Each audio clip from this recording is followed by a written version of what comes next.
안녕하세요. 불만찬 기자들입니다. 자, 이번 주는 주중 21라운드가 있단 말이에요. 그렇기 때문에 20라운드 빠르게 리뷰하고 21라운드를 프리뷰하는 리뷰 앤 프리뷰 시간 갖도록 하겠습니다. 네. 각설하고 바로 네. 시작하죠. 자, 광주 전북장부터 보겠습니다.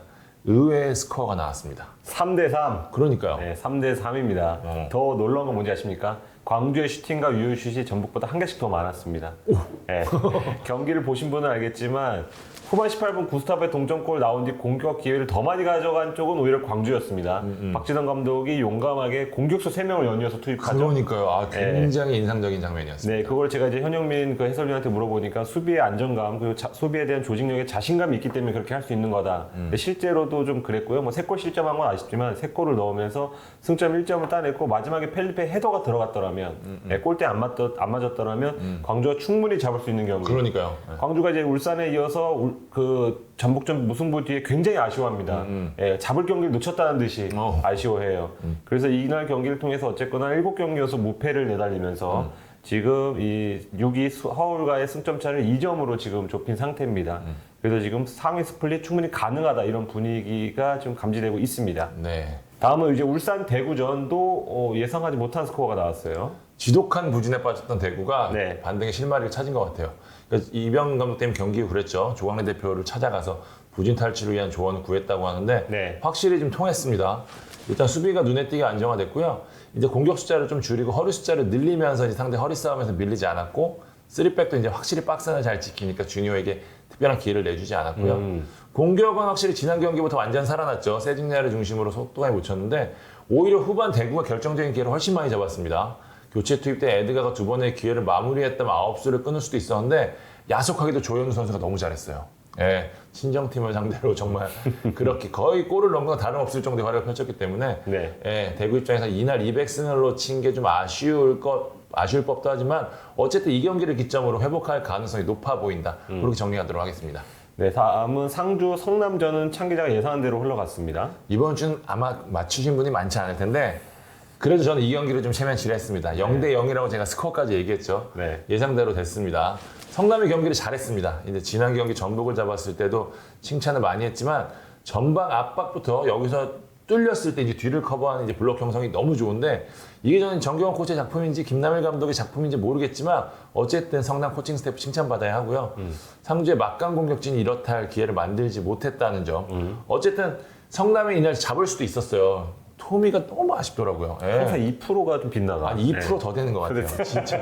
결정적인 4번의 기회를 모두 놓쳤는데 네. 사실 외국인 선수라면 이 정도는 넣어줘야 하는데 저는 개인적으로 좀 안타까워. 김남일 감독이 진짜 어우 이러면서 막 그러지 않을까 싶어요. 네. 상주는 이제 이전과 다르게 좀 다양한 선수들이 이날 많이 내세웠는데 전체적으로 이제 지난 경기들에 비해서는 날카로움이나 짜임새가 좀 아쉬웠습니다. 네. 자, 슈퍼매치 왕기자 갔다 오셨죠? 서울이 웃었습니다. 서울이 한순기의 골로 2대1 승리를 거뒀는데요. 전체적으로 서울이 계획한 대로 흘러갔던 경기라고 좀 정리할 수 있습니다.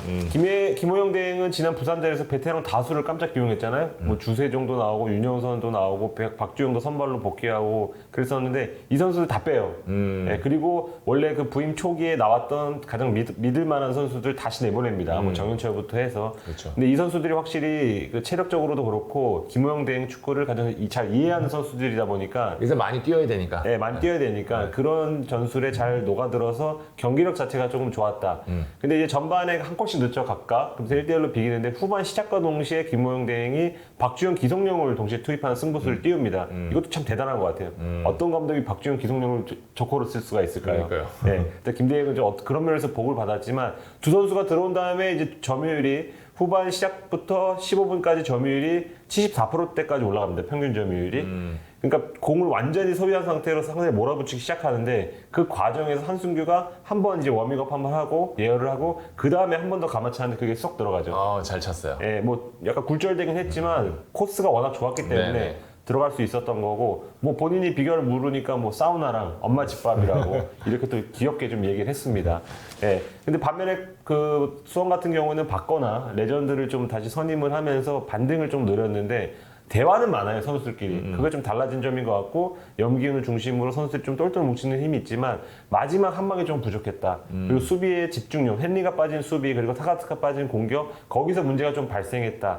그래서 이날 패배로 지금 슈퍼매치 그 연속 무승 기간이 뭐 지금 5년 3개월인가 됐고 18경기 동안 못 이기고 있습니다. 그래서 이제 박 감독은 경기 끝난 다음에 이 정도인데 라이벌이라고 봐도 되냐는 질문을 받았고 이렇게 힘든데 왜 지휘봉을 잡았냐는 질문을 받았습니다. 예, 반등할 수 있냐는 질문도 받았고 하여튼 되게 힘들었던 경기, 힘들었던 기자회견이었다고 할 수 있겠습니다. 네. 다음 경기는 부산 인천전. 이 경기 역시 득점 없이 비겼네요. 두 팀 모두 약간 아쉬운 결과가 될 수 있었을 네. 것 같은데 승리했더라면 상위 스플릿에 진출의 교두보를 마련할 수 있었던 부산이었고요. 인천 입장에서는 이겼다면 수원과 동률이 될 수 있었던 경기였거든요. 결과를 알고 들어갔으니까. 네, 양 팀 모두 다 기회가 있었습니다. 부산 이제 후반 27분이었죠. 인천에 정동윤이 퇴장당하면 수적 우위를 누렸고요. 인천도 또 3분 뒤에 김정현이 퇴장당해주는 바람에 또 수적 동률을 만들었단 말이에요. 하지만 득점까지는 실패했습니다. 부산은 전반 이동준이 좀 여러 차례 좋은 찬스를 잡았지만 득점을 실패했고요. 막판 이제 부산에서 회복 중인 이정엽까지 투입했는데 마무리가 안 됐습니다. 인천이 일단 지지 않는 경기에 좀 포커스를 맞춘 모습이었는데 조성환 감독 경기에 그러더라고요. 일단 쫓아가는 게 중요하다. 했는데 경기가 남았으니까 이런 전략 나쁘지 않아 보입니다. 어쨌든 압박을 받는 거는 수원이잖아요. 그렇죠. 안 졌다는 게 포인트가 될 수 있습니다. 자, 마지막 경기입니다. 강원 포항. 포항의 완승으로 마무리됐습니다. 제 예측이 보기 좋게 틀렸습니다. 저는 어느 정도의 호미점, 어느 정도의 상성 이런 게 있을 줄 알았어요. 전반에 2대0, 후반에 강원이 이제 따라잡겠지. 3대2 역전, 5대4 역전 이런 거 좋아하니까 역전의 병수가 따라잡겠지 싶었는데 뭐 한 골을 더 먹으면서 0대3으로 완전 무너져 내렸습니다. 이 경기에 아무래도 키플레이는 송민규 얘기할 수밖에 너무 없는데 잘해. 예, 여기 그 경기장이 지금 광주의 경기장과 비슷했죠, 상태가. 예, 거의 논두렁이었어요. 맞아요. 그만큼 드리블도 잘 안 되고 패스도 잘 안 된다는 얘기인데 그 경기장에서 송민규가 어디 출신인지 모르겠지만 뭐 비치 사커 출신인지 너무나 거기서 잘하는 거예요. 통통 튀어가면서 전반 1분 만에 왼쪽 돌파를 이어서 크로스를 올리면서 팔라시오스의 선제골에 기여를 했고 그 다음에도 이제 팔로세비치의 쐐기골까지 정확한 패스를 어시스트하고 본인도 그 사이에 이제 헤딩으로 이제 추가골을 넣었잖아요. 이제 10점 만점에 11점 주고 싶은 그런 활약이었는데 저는 전반 32분 그 상황이 제일 인상적이었던 것 같아요. 그 상대 진영이었죠. 왼쪽 측면에서 등진 상태에서 고무열이 갑자기 다가와서 밉니다 이렇게. 기억나려고 그런다. 예. 근데 딱 넘어지죠. 근데 그렇게 되면 심판한테 파울 아니냐 그렇게 얘기할 법한데 그냥 씩 웃어요. 그래서 뭐 무열이 형 보면서 뭐 파울할 수밖에 없었어 이런 표정으로 이 선수가 진짜 무섭구나. 예, 성장세가 진짜 무섭다는 생각이 들고 세 골에 다 관여하는 선수가 사실 그 22세까지 지금 규정에 지금 부합이 되잖아요. 거의 4개 K리그라는 그런 제목도 봤는데 송민규의 활약을 다시 한번 볼 수 있었던 경기였고 포항은 3연승을 내달리면서 3위 상대와의 승점차를 1점으로 추격을 했습니다. 분위기는 포항이 역전도 충분히 가능한 그런 분위기를 흘러가고 있고 반면 강원은 홈에서 2연패를 당하면서 6강 진입이 조금 어려운 게 아닐까 이렇게 생각이 좀 듭니다. 송민규 선수 지금 최근에 엄원상 선수 잘해서 네. 둘이 이제 뭐 경쟁, 영플레이상 경쟁하는 거 아니냐 그러네. 했는데 네. 이날 경기 보면 또 송민규가 역시 한 발 앞서고 있구나라는 걸 느끼는 경기였습니다. 네. 자, 22라운드 프리뷰 한번 해보도록 하겠습니다. 뭐 다른 경기 해야 되나 싶을 정도로 네. 이 경기에 모든 시선이 모아지는데요. 전부터 계속 집중됐던 경기죠, 관심이. 15일 전주 월드컵 경기장에서 펼쳐지는 전북과 울산전입니다. 사실상 결승전이라고 불리고 있는데요. 네. 울산이 이기면 승점이 8점 차고요. 그러면 사실상 우승 경쟁이 울산 쪽으로 기울게 되고 전북이 이기면 2점 차. 충분히 뒤집을 수 있는, 왜냐면 남은 스플릿 라운드에서 한 번 더 맞붙잖아요. 그렇기 때문에 더 흥미진진해질 수 있는 상황인데 일단 이 경기로 저희가 한번 프리뷰 판을 좀 벌려보도록 하겠습니다. 네. 먼저 직전 경기 비롯해서 이제 최근 경기력 한번 좀 살펴보겠습니다. 두 팀 다 사실 흐름이 좋지 않잖아요. 전북 앞에서 울산은 조용히 하고 계십시오. 전북이 훨씬 더 안 좋습니다. 지금 20라운드 기준으로 파이널 B그룹에 속한 세 팀한테 최근 세 경기에서 승리하지 못했습니다. 그렇죠. 강원, 성남에 패했고요. 광주 원정에서 겨우 비겼습니다. 질 수 있는 경기였어요. 네, 승점차를 비교해보면 이 세 팀과 승점차가 거의 2배 차이가 나요. 네, 그 정도의 어떤 격차가 있는 팀들인데 이 중에서 한 경기도 못 이겼다는 거는 좀 문제가 있다는 거고 뭐 여러 요인이 있겠죠. 김진수 이적 너무 많이 들어서 말하는 저도 지겹고 저희도 맨날 하는 얘기니까. 네, 듣는 분도 지겨울 텐데 얘기할 수밖에 없어요. 그래요. 지난 경기 보세요. 엄원상을 최철순이 못 따라가요. 네, 그러니까 1대1로 못 따라갈 수 있어도 어떤 전술적으로 커버가 됐어야 되는데 그럼 뭐 맥없이 골을 허용하는 거 보고서 이건 전북이 아닌데 예, 커버 플레이도 좋은 팀이 전북인데 이런 생각이 좀 들었고 3실점 광주한테 3실점 하는 팀으로 조금 최근에 좀 바뀌었다. 이렇게 좀 심각성이 들고 여기 이제 중원을 손준호 한 명한테 맡기는 여러 차례 저희가 얘기하죠, 사실. 네, 그런 패턴이 얼마나 위험한지 최근 3경기 7실점을 통해서 좀 나타나고 있고 또 구수바로가 초반에 기세를 좀 올렸지만 어느 정도 읽힌 다음부터는 좀 화력이 저조하다. 예, 크게 이제 3가지 정도의 문제점이 나올 것 같고 또 정신력 자체가 좀 울산한테 쫓기는 입장이 되다 보니까 좀 조급한 것 같아요. 그래서 하지 말아야 될 플레이도 나오고 있고 또 이렇게 구수바로에 집중되다 보니까 이승기가 시즌 초반에 기대가 좋았는데 지금 8월 이전에 4골 근데 최근 6경기에 득점이 없습니다. 지금 한교원 국내 선수 중에 한교원 빼고는 제 몫을 하는 이선 선수가 없다는 점도 지금 전북의 문제점이라고 할 수 있고요. 모라이스 감독도 매 경기 전술 수싸움에서 이기는 모습을 거의 본 적이 없는 것 같아요. 못살. 네, 못살. 조금 답답한 경기가 계속되는 이유가 감독 책임도 있다고 말씀드리고 싶습니다. 울산은 김인성 공백이 좀 있는 것 같아요. 네. 확실히. 울산이 최근 아무리 많은 골을 넣다고 하더라도 아주 공격적인 축구는 아니거든요. 그러니까 무게추를 올려서 앞선부터 이렇게 압박 들어가는 것보다는 후방 지키고 뒤에서부터 이제 나가는 축구를 하는데 그렇죠. 그때 이제 뭐 생각의 속도라고 하죠. 흐름의 속도를 올려주는 게 이청용, 윤빛가랑 고명진이라면 물리적인 속도는 김인성이 책임을 지는데 김인성이 이제 빠르게 뒷공간을 파면서 울산 공격에 힘을 받고 상대를 흔드는데 여기서 김인성이 빠져버리니까 확실히 돌격대장이 없으니 공격의 다이나믹함이 좀 사라진 모습이거든요. 지난 광주전 그리고 이번 대구전까지 울산이 공격적으로 부진한 이유인데 광주전에서는 이 상대가 한 명이 퇴장당했으면 결정적인 기회 만들지 못했고요. 대구전에서는 자책골이 들어간 거 외에는 필드골이 없었습니다. 기록봤더니 유효 슈팅이 2번밖에 없었더라고요. 출근을 안 했네. 그러니까요. 네, 골무원이. 네, 조현우가 아니었다면 진 경기 저희가 앞서 리뷰에서도 말씀드렸지만 그런 경기였거든요. 그러니까 물론 대구전 같은 경기를 안 지고 버틴 것은 울산 입장에서는 물론 힘이 생겼다는 이야기이기도 하겠지만 전체적으로 좀 안타까운 결과인 게 울산이 이제 전북이 주춤한 상황인데 승점차를 9점까지 벌릴 수 있었던 2번의 기회였잖아요. 네. 그래서 2번의 무승부로 달아나지 못했다는 거. 아마도 만약 울산이 전북에 이번 맞대에 패한다면 그래 상대의 추격을 허용한다면 이 2번의 무승부가 두고두고 아쉬울 울산일 것 같습니다. 두 팀이 갑자기 지금 최근 그 2개의 라운드에서 모두 못 이겼잖아요. 네. 갑자기 승점을 나눠주기 시작했습니다. 그러니까요. 네. 아래에 있는 팀들한테 받아라 승점. 역시 우리는 많다. 역시 못살인가? 역시 못 베풀고 있습니다 지금 김동훈 감독이랑. 네. 이날 경기 키는 무엇이 쥐고 있을지 자연스럽게 키플레이어까지 한번 얘기해 보도록 하겠습니다. 저는 지난 광주전에서 모라이스 감독이 어떤 힌트를 남겼다고 생각을 하는데요. 일단 후반 교체에 출전한 선수 중에는 쿠니모토 미드필더 그리고 윙어 바로가 있고요. 그리고 손준호 아예 뺐습니다. 네. 왜냐하면 그 경기에서 경고를 받으면 울산전에 경고 누적으로 못 나오기 때문에 그리고 체력적으로도 좀 부담이 있기 때문에 손준호 아예 뺐는데 이 세 선수가 모두 다 지금 울산전에 투입이 돼서 뭔가 반전을 조금 도모할 것 같아요. 근데 그 중에서 지금 뭐 쿠니모토 같은 경우는 지난 울산전 키플레이였죠. 잘했죠. 네. 2대0 승리 거뒀을 때 김태환과의 기싸움에서도 밀리지 않고 프리킥도 얻어내면서 승리의 키플레이였는데 이 경기에서도 뭐 손준호도 그렇지만 저는 바로를 좀 주목하고 싶습니다. 지난 여름 전북 영입한 윙어인데 현재까지 활약은 구스타포에게 좀 밀려있는 감이 있어요.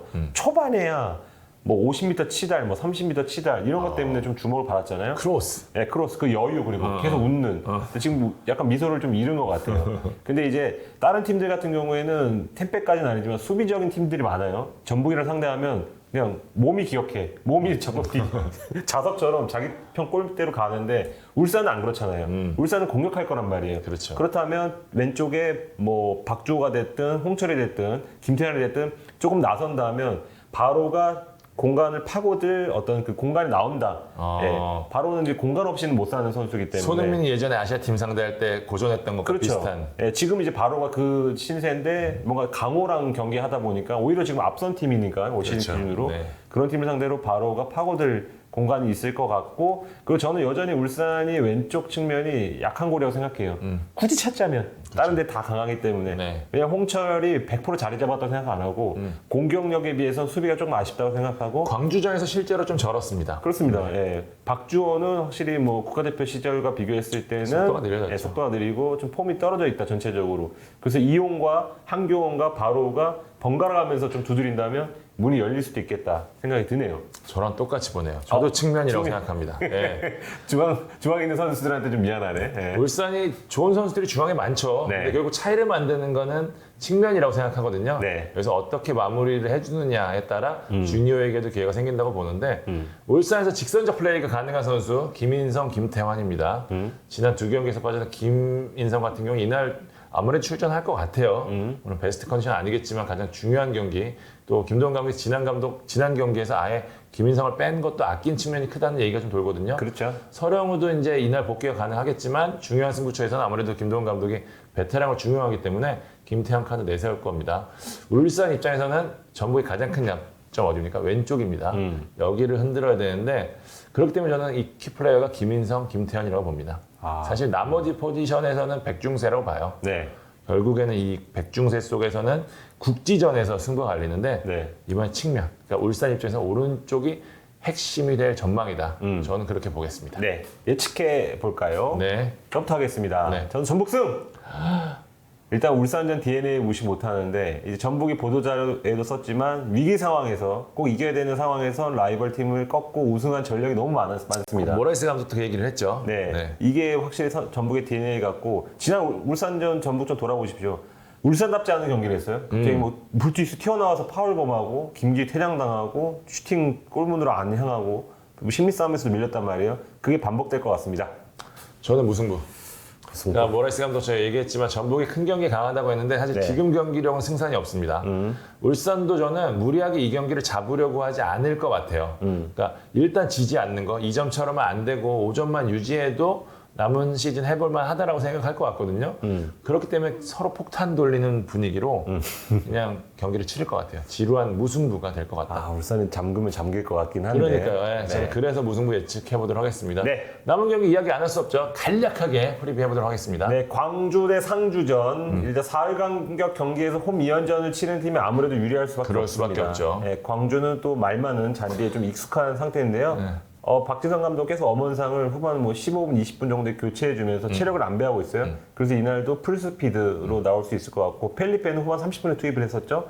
그래서 이 펠리페랑 엄원상의 어떤 효과를 좀 기대할 것 같습니다. 전체적인 전력은 상주가 낮지만 기세는 이제 7경기 연속 무패 중인 광주가 조금 더 괜찮아 보인다. 그래서 광주가 승점을 따는 경기. 저는 그 승점이 3점이 될 것이다 라고 예측합니다. 저는 1점씩 나눠 갖겠다 예상해보도록 하겠습니다. 네. 자, 부산과 강원의 경기. 두 팀 다 승점이 21점이에요. 네. 파이널 A에 가려면 반드시 이겨야 되는 경기인데 부산은 골이 터져야 되고 강원은 수비가 살아야 됩니다. 사생결단 경기라면 저는 부산 쪽에 걸고 싶습니다. 왜냐면 부산 수비가 조금 더 낫거든요. 네. 부산 승 갑니다. 저는 무승부. 부산이 인천전과 비슷한 경기를 할 것 같네요. 네. 네, 다음은 수원 대 포항전인데요. 현장에서 지켜본 슈퍼매치 보면 수원 선수들이 확실히 소통이 늘었지만 어떤 경기력과는 소통은 좀 별개거든요. 왜냐하면 믿을 만한 수비수가 없는 상태에서 조금 흔들릴 수 있고 그리고 포항에는 흔들 수 있는 일류첸코, 팔라시오스, 송민규라는 선수가 있고 뭐 최영준, 강상우 각 포지션별의 스페셜리스트가 있습니다. 하지만 이제 수원이 좀 더 간절한 팀이잖아요. 네, 저는 뭐 무승부 정도 나올 것 같습니다. 좀 포항 승리하겠습니다. 포항 흐름 제대로 탔습니다. 지난번에 맞췄는데. 네. 인천 서울전이요. 양 팀 다 지금 흐름을 탄 팀들이죠. 네. 인천은 수원을 추격해야 되고 서울은 6강을 확정짓겠다는 동기부여가 확실하단 말이에요. 허리 싸움에서 이제 서울이 유리하겠지만 득점 지역을 커버하는 인천 수비가 괜찮거든요. 네. 때문에 저는 이번 경기 인천 쪽에 좀 가보겠습니다. 무승부. 무승부. 골이 많이 나올까요? 1대1 0대0. 저는 서울승. 오. 지난 경기 보니까 한승규가 이건 K리그 레벨이 아니다. 예, 요새는 진짜 유럽에 나가서도 충분히 뛸 수 있는 레벨의 선수가 된 것 같다. 한승규 빠를 믿습니다. 마지막 경기입니다. 대구 대 성남전. 6경기 연속 승리가 없는 대구가 지난 울산전 무승부로 분위기를 어느 정도 좀 바꿨을 거라는 좀 예상을 하고요. 성남은 2경기 연속 무실점하면서 좀 단단해지긴 했는데 그렇더라도 이제 최근 3경기에서 5골 넣은 세징야가 차이를 만들 수 있을 것 같다. 예, 대구가 너무 오랫동안 못 이겼어요. 성남 잡고 승리할 것 같습니다. 저는 세징야가 성남의 늪에서 허덕거릴 것이다. 성남 경기는 언제나 무승부로 가도록 하겠습니다. 저득점 무승부겠네요. 네.